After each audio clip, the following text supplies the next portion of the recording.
کہ ویسے تو 7.5 تولے سونے پر زکوٰۃ فرض ہوتی ہے اور 52.5 تولے چاندی نصاب ہے یا اس کے برابر کی رقم، لیکن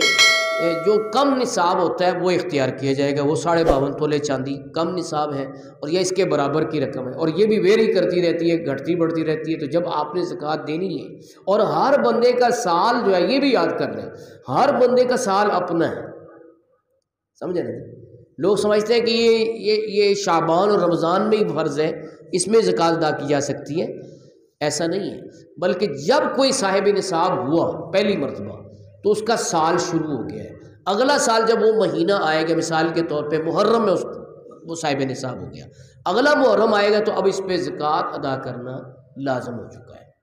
اب لوگ خواہشی ہوتی ہے کہ یار شعبان میں بھی بڑا رتبہ ہے اور رمضان میں تو اللہ کی راہ میں خرچ کرنے کا ثواب بہت زیادہ ہے، ایک کے بدلے 70 کا، بلکہ اور بھی کئی روایات ہیں جن میں کہ بہت زیادہ ثواب کا تذکرہ ہے، تو رمضان میں ہم زکوٰۃ ادا کرنا چاہتے ہیں،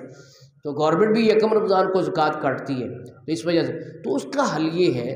کہ ایڈوانس زکوٰۃ دے دیں، مثال کے طور پہ جس کی محرم میں جا کے سال پورا ہونا تھا یا ربیع الاول میں ہونا تھا، اور یہ بھی یاد کر رہے ہیں کہ زکوٰۃ کے معاملے میں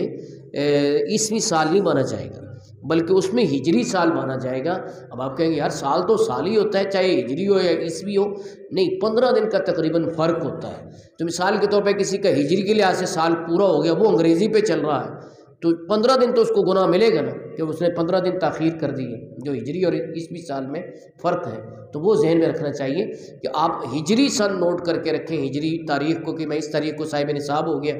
اب کسی کو یہ پتہ ہی نہیں ہے کہ میں صاحب نصاب کب ہوا تھا، تو وہ ٹینٹیٹیو یعنی ایک اندازہ لگائے کہ میں فلاں مہینے میں پہلی مرتبہ صاحب نصاب ہوا تھا، تو ہر سال اس مہینے میں اس کی زکوٰۃ ضروری ہے۔ اب میں بیان کیا کر رہا تھا کہ جو رمضان میں زکوٰۃ ادا کرنا چاہتے ہیں کہ یار زیادہ ثواب لیں ہم، کیونکہ کئی گنا ثواب مل جائے گا، تو ان کے لیے حل یہ ہے کہ وہ ایڈوانس زکوٰۃ دے دیں۔ ایڈوانس کا مطلب یہ کہ پہلے سے ہی زکوٰۃ دے دیں، جیسے کچھ لوگ کرتے بھی ہیں، وہ کہتے ہیں یار اکٹھے جب دینے لگتے ہیں نا تو شیطان حاوی ہو جاتا ہے، اتنے پیسے، تو وہ ہر مہینے ہی زکوٰۃ نکالتے رہتے ہیں، لیکن جب سال آتا ہے، مکمل ہوتا ہے، اس پہ کیلکولیٹ کرتے ہیں کہ میری کتنی زکوٰۃ بنتی ہے۔ اگر تو ہر مہینے جو دی تھی ایک اندازے سے وہ ادا ہوتے ہوتے اس کی مقدار کو پہنچ گئی تو ٹھیک ہے، اگر کم ہے تو اور ادا کر دے، اگر زیادہ چلے گی تو کوئی عرض نہیں، اللہ کے راستے میں ہی گئی ہے، ٹھیک ہے نا۔ تو یہ طریقہ ہے ایڈوانس زکوٰۃ دینے کا۔ اس کے تحت آپ رمضان شریف میں بھی اگر کسی کا سال پورا نہیں ہوا تو وہ زکوٰۃ پہلے سے ادا کر سکتا ہے، ٹھیک ہے نا۔ تو یہ میں نے کچھ مسائل زکوٰۃ کے سامنے رکھے، لیکن زکوٰۃ کے مسائل کافی ہیں، تو اس کا طریقہ کار یہ ہوگا کہ جن پہ فرض ہے وہ علماء اکرام سے زکوٰۃ ادا کرتے وقت ایک تو حساب میں مدد لے لیں کہ حساب کیسے لگانا ہے، سونے کا کیسے لگانا ہے، چاندی کا کیسے لگانا ہے، رقم کا کیسے لگانا ہے، اور مال تجارت کا کیسے لگانا ہے۔ مال تجارت جس کو مال نامی فقہ میں کہتے ہیں، جو کہ مال بڑھتا ہے، اس پہ زکوٰۃ ہوتی ہے۔ تو ویسے تو جو آپ کے ہاؤس ہولڈنگز ہیں،